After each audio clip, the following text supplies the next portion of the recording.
Imagine reading a national security strategy and realizing you've heard most of it before. Not from Washington, but from Moscow. That's the uncomfortable reality. Because power doesn't need armies anymore, it spreads as ideas that feel like common sense. And the same strategies shape our elections, nations, and even our dinner table debates. Welcome to Decode the Noise. I work in cybersecurity and information warfare, and today we're decoding how influence really works and how to spot it. The 2025 US National Security Strategy marks a historic shift. For the first time, the European Union is not treated as a strategic partner, but as a source of decline. The document states that transnational governance structures have undermined sovereignty, democratic accountability, and political liberty. It warns Europe is facing civilizational erosion driven by demographic collapse, mass migration, and elite suppression of dissent. And it commits the United States to cultivating resistance to Europe's current trajectory within the European nations. That phrase matters, because it doesn't say reform,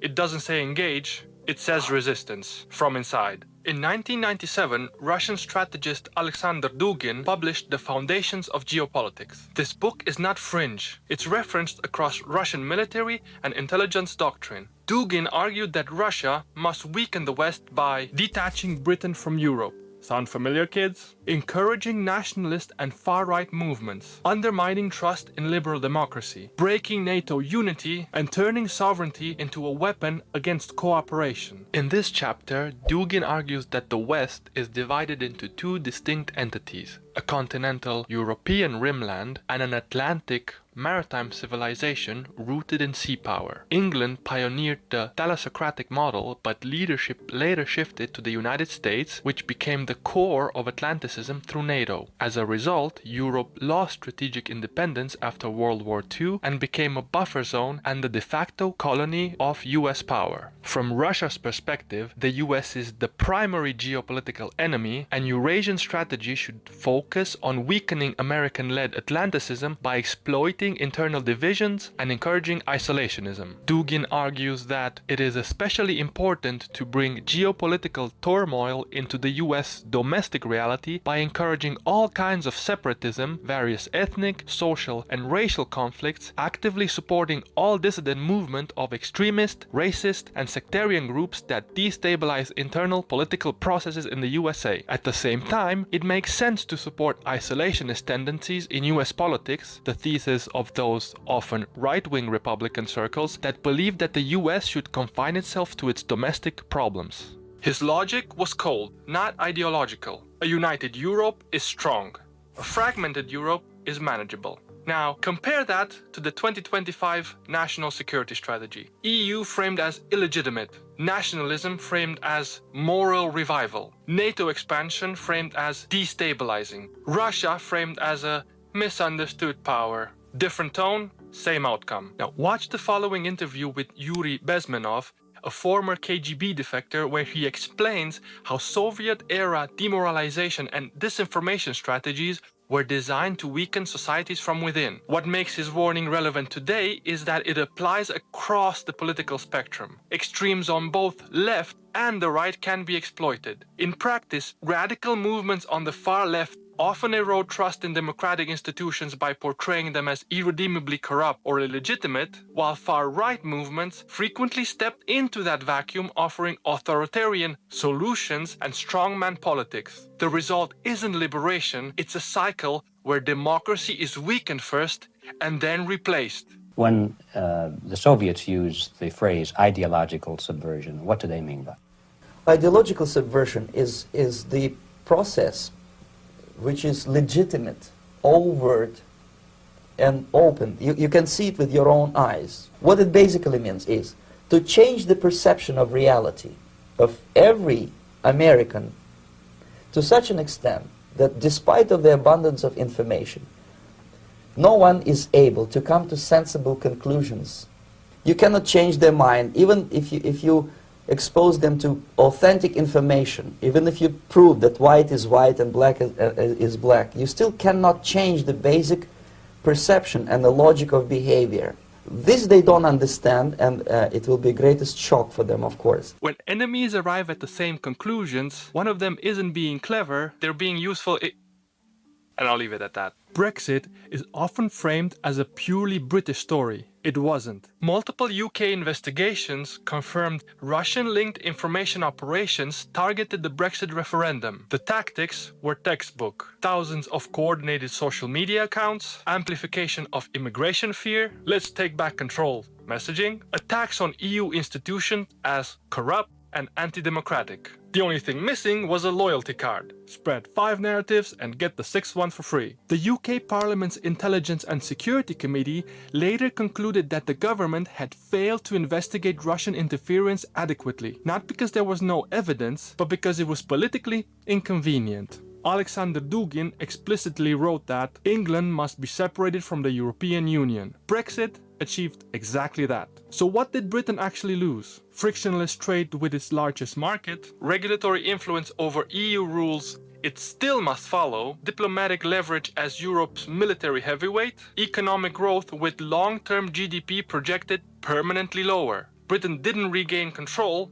it lost leverage. And now the 2025 US National Security Strategy treats the UK as a preferred bilateral partner, not to strengthen Europe, but to bypass it. That's not alliance building, that's strategic fragmentation. In Germany and France, the same narratives take a different shape. The National Security Strategy accuses European governments of suppressing dissent, restricting speech, and imposing ideological conformity. These claims are echoed almost word for word by the AfD party in Germany, the National Party rally in France, and of course, Russian state media. The pattern is always the same. Legitimate policy debates are reframed as tyranny, democratic institutions are framed as enemies of the people, and once trust collapses, governance collapses with it. Romania's 2024 presidential elections offer a clear case study. Anti-EU rhetoric surged, claims that Brussels control Romanian policy. EU values threaten national identity. Romania would be stronger alone. Yeah, sure, because everyone's stronger by themselves. These messages spread rapidly online, especially through emotionally charged, low-context content. The effect wasn't persuasion, it was polarization. Family split, communities fractured, and trust eroded. Romania is one of the biggest beneficiaries of EU membership, infrastructure investment, economic growth, and NATO-backed security. The EU offers Romania more than 100 billion euros in these investments. Yet propaganda reframed these gains as humiliation, and the danger grows when external strategies like the 2025 US National Security Strategy questions NATO commitments, downplays Russian aggression, and promotes bilateralism over collective defense. Uncertainty is not neutral, it is exploitable. Now let's step back and connect the dots. EU legitimacy undermined, nationalism moralized, institutions delegitimized, division normalized, cooperation reframed as weakness. This is not chaos, it's systemic pressure.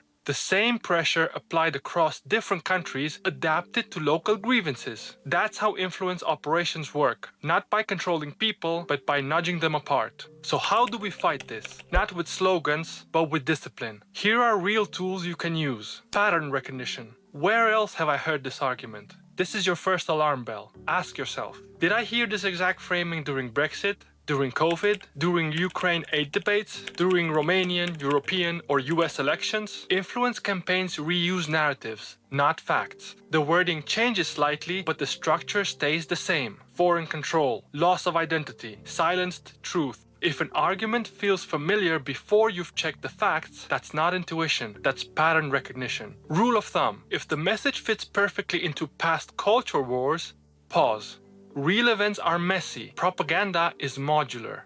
Benefit analysis. Who gains if we stop cooperating? This is the most underrated question. Don't ask, is the EU or NATO relevant? Ask, who benefits if it weakens? If cooperation collapses, does Russia gain more leverage over individual states? Do smaller countries lose negotiating power? Do trade, security, and diplomacy become bilateral and asymmetric? Fragmentation almost never helps mid-sized or small countries. It helps actors who prefer one-on-one pressure. If a message pushes isolation while promising strength, check the math. Source hygiene.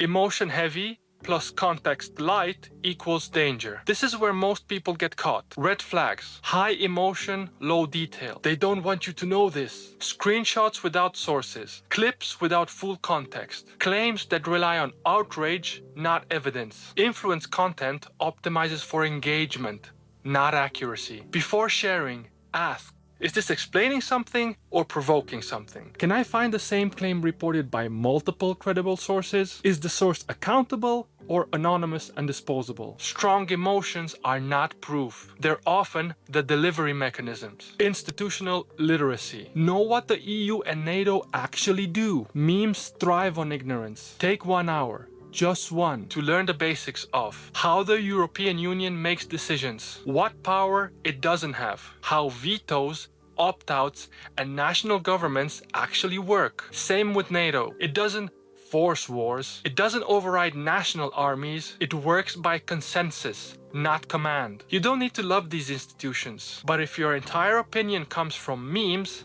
someone else is thinking for you. Ignorance is the fuel of manipulation. Civic patience. Democracy is slow on purpose. Democracy feels frustrating because it's designed to be. Checks, balances, courts, committees, negotiations. All of these exist to prevent rash decisions, protect minorities, avoid concentration of power. Authoritarian systems feels efficient because they remove friction. That friction is what stops abuse. When someone says, we need strong leaders, not endless debate, ask, strong for who? Accountable to whom? And for how long? Speed is not strength. Stability comes from restraint. None of these tools require special access, expertise, or ideology. They require slowing down. Influence operations rely on speed, fast outrage, fast sharing, fast division. Your advantage is patience and clarity. That's how democracies survive pressure. That's how propaganda fails. And that's how noise gets decoded. This isn't about choosing sides. It's about recognizing strategies. We've seen this tactic before. It works only when we don't notice it. So when the next wave of propaganda hits, it doesn't crash into confusion or anger, it hits a wall. Not your brain. Stay sharp, and let's keep decoding the noise together.